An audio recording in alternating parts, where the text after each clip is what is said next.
Salve, salve, mais um vídeo aí para a página, depois também subirei para o YouTube. Nesse vídeo eu me meti num problema, né? Que eu me dispus a falar sobre atendimento a pessoas gravíssimas, né? A pessoas que passam por processos de sofrimento intenso. E fiquei pensando, né, quer dizer, o que eu estou chamando de gravíssimo? Né?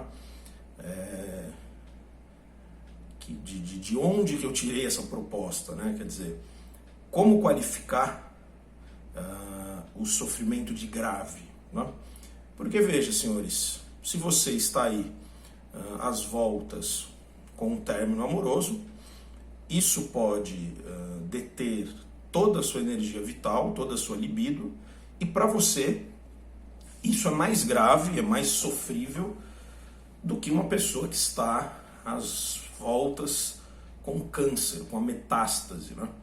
Você que passa por uma depressão vai sentir a tua experiência mais grave do que a experiência de alguém que está num surto psicótico, né? Então, como definir aquilo que é grave, né? E mais, né? Como definir aquilo que é gravíssimo, né? Tentarei aqui falar um pouco sobre isso, né? Tentarei entrar nessa problemática que eu mesmo criei no momento que eu pensei esse título. O que eu estou chamando aqui de gravíssimo? Né? Especificamente, sujeitos que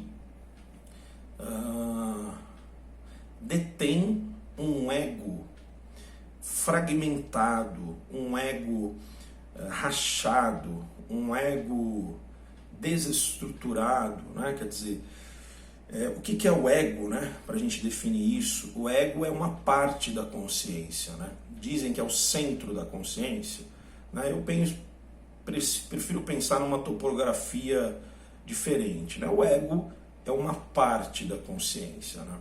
O ego é aquilo que carrega a sensação de eu, a memória, uma noção de continuidade, né? Quer dizer,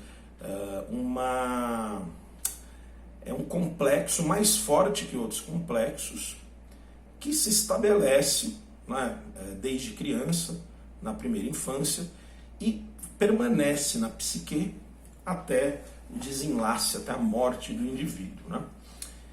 Do meu ponto de vista, na minha escuta analítica, psicanalítica, no meu referencial junguiano e de outros autores, gravíssimo é o sujeito que está com um ego muito fragilizado, né?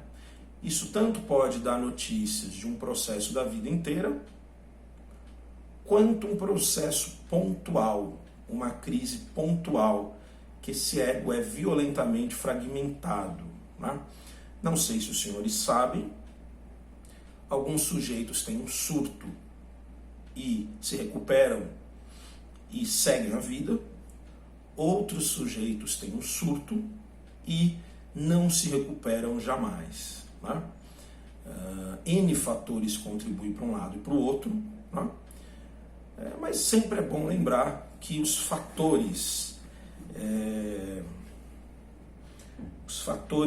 digamos assim, fundantes dessas experiências, eles não são conhecidos por ninguém, né? Nós tocamos a superfície de alguns processos, jamais a essência desses processos, né? E isso nos coloca numa posição mais humilde, mais artesanal, né? E mais poética, penso eu. Então, um sujeito que está com o ego muito fragmentado, né? Vamos imaginar que esse ego está rachado, né? O que isso significa na prática? É um sujeito que perdeu contato com a própria história, esse sujeito pode ter amnésias consideráveis, é um sujeito que tem dificuldade de clarear o que está sentindo, é um sujeito em que as funções da cognição, né, se prejudicam, né? E é um sujeito que vai estar se a gente falar assim num olhar mais coloquial, enluarado, ele está no mundo da lua, né?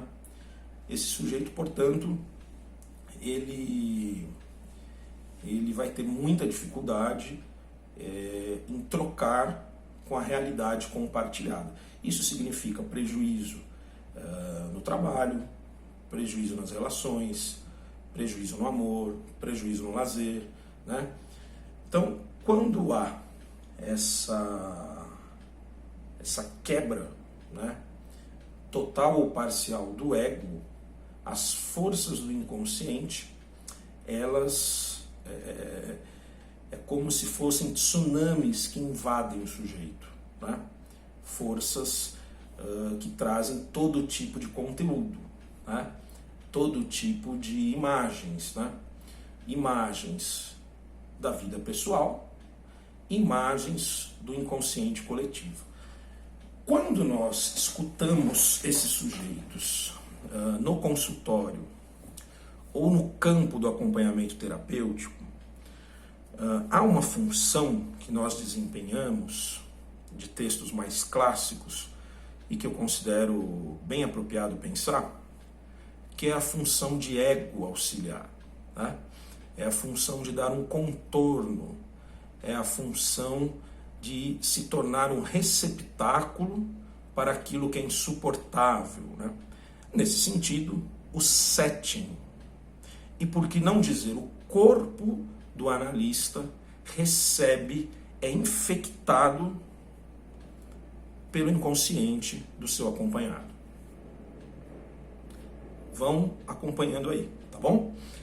Ao ser infectado, né, a ideia, de fato, numa perspectiva junguiana, é que o psicanalista sofra em si, na transferência, aquilo que o seu analisante, que o seu acompanhado está vivendo. Isso significa que, pelos caminhos do inconsciente, nós experimentaremos algo da experiência daquele sujeito, né? E isso, senhores, não é uma coisa que começa e se fecha no ambiente terapêutico. Isso significa, a rigor, que esse psicanalista, que esse profissional, vai levar, sim, os núcleos feridos, vamos dizer assim, dos seus analisantes para a vida. Por isso, a necessidade da supervisão. Por isso, a necessidade de uma boa terapia. Por isso, a necessidade de cuidados com a própria psique daquele que se mete a tratar o sofrimento alheio, tá? Então, diante de pacientes gravíssimos, o foco terapêutico, o trabalho terapêutico é, primeiro, de ajudar esse ego num exercício de contenção, num exercício de reconstituição, né, numa espécie de cola imaginária, para que esse ego talvez tenha condições de aí sim elaborar esses conteúdos que o assolam, o assombram, né? Elaborar esses monstros imaginários, esses fantasmas, né? Então, quis aqui definir o que eu chamo de pacientes gravíssimos e trazer também um pouco da terapêutica, né? Da prática desses conteúdos, né? Importante ressaltar, quando atendemos pessoas em processos de grave sofrimento, a coisa se dá no nível do corpo, no nível da pele, no nível das vísceras, né? O caminho terapêutico de ajuda será costurado por meio dessa relação transferencial muito intensa, né? E é uma arte, né? É uma arte, uma nobre arte, o profissional conseguir se colocar nesse lugar, né, de receptáculo, né? Ou como dizem os lacanianos, de secretário do psicótico. Tá bom? Vou deixar esse vídeo aí na página, vou subir lá para o YouTube e vou te pedir a gentileza para dar o like, se inscrever no canal, para nós chegarmos até a nossa meta de 1000 inscritos até 2720. Namazê Shu, e um bom carnaval para vocês.